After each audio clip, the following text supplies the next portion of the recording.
बेबाराव फैलासे बरगयारि बिथाङा सोंखारिदों बर'नि गेजेराव धोरोमखौ लाना बेले-बेजे खालामग्रा तरनजन बराखौ बर'आ गावनो सोरजिनानै लानाय आंगो राव हारिमु दंखायो बेखौ रावनिफ्रायबो बायना लाबोआखै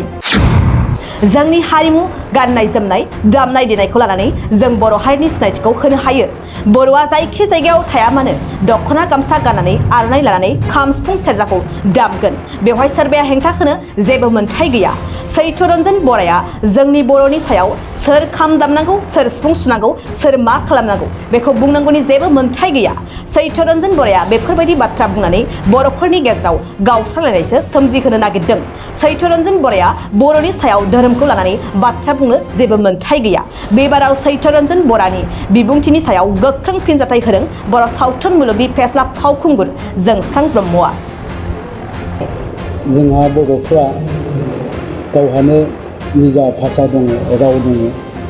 जोङो गुबुननि रावखौ रायज्लाया बेबायदिनो जोंहा निजा कालचार दङ खाम सिफुं जथा सेरजा बेखौ जों सोरनिफ्रायबा सोलाव लाबोआखै सोरनिफ्रायबा बायाखै बेखौ जोङो गावनो खालामदों आरो गावनो खालामनानै जे बेफोर आगजुफोरखौ जोङो दामो आरो बिनि अनगायैबो जोंहा गावनो सोरजिनाय गावनि मोनसे कस्टिम दङ ड्रेस दखना गामसा आर'नाइ बेफोरखौबो जोंनो सोरजिनानै लानाय दा जोंनि भाषा जोंनि बे कालचार आरो जोंनि गाननाय जोमनायजोंनो जोङो जोंनि हारिनि जि सिनायथि बे सिनायथिखौ होनो हायो दा बेखायनो जों साफ्रोमबो बर' सुबुङा जि जायगायावनो थायाथोंआनो मानो दखना गानगोन गामसा गानगोन आरो जोंनि आंगोनि बर'नि जा दामजु खाम सिफुं जथा सेरजा बेखौ दामगोन बेवहाय रावहाबो बादा होनायनि ओंथि गैया जे तरनजन बराया जोंनि बर'फ्रा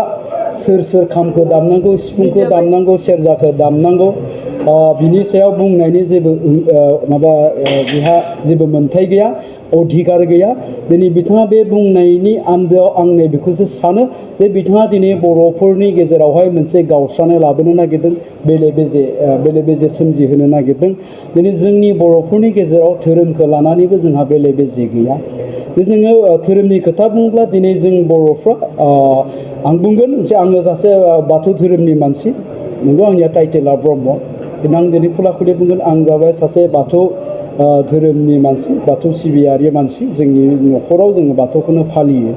दा बेबायदिनो बर'फोरनि गेजेरावहाय गोबां धोरोमनि मानसिफोर दङ ख्रिस्टियान दङ सोरबा अनुकुल दङ सोरबा जयगुरु दं सोरबा कृष्णगुरु दङ मोनफ्रोमबो धोरोमनि सुबुंफ्रानो दिनै बर' भाषा रायज्लायबोदों बर'नि दखना गानबोदों गोनां जानायाव खाम सिफुं जथा सेरजा दामनानै बागुरुम्बा मोसादों खेराइ मोसादों आरो बेनो जोंनि सिनायथि आरो मोनफ्रोमबो धोरोमनि सुबुंफ्रानो जोंनि हारिमुखौ लाखिनायजों लोगोसे हारिखौ सिबिबोबाय थादों दा ओंखायनो जोंनि बर'फोरनि गेजेराव धोरोमखौ लानानै मालाबाबो गावस्राबोआखै आरो गावस्रायाबो खिन्थु बेबायदि जोंनि गेजेराव हाबसोनानै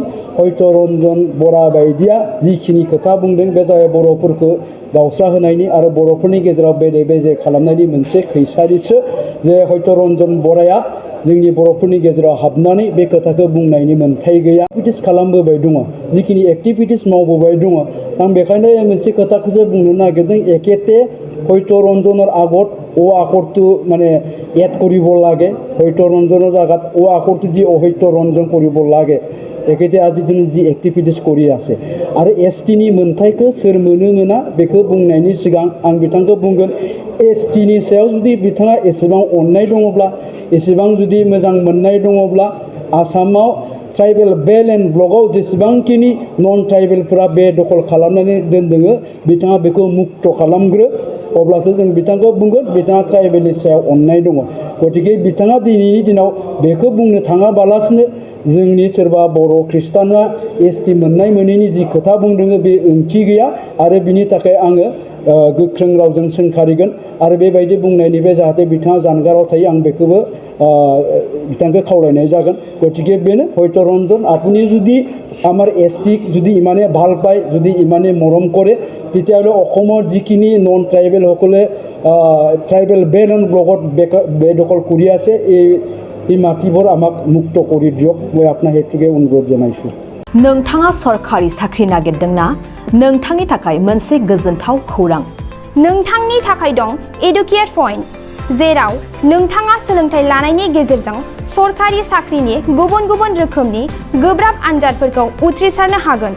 आरो गावनि आथिङाव गसंथानो हागोन। बे एडुकेयर पइन्टआव नोंथांमोना SSC, bank PO, bank clerk, bank SO, UPSC, FSC, defence, railway, state,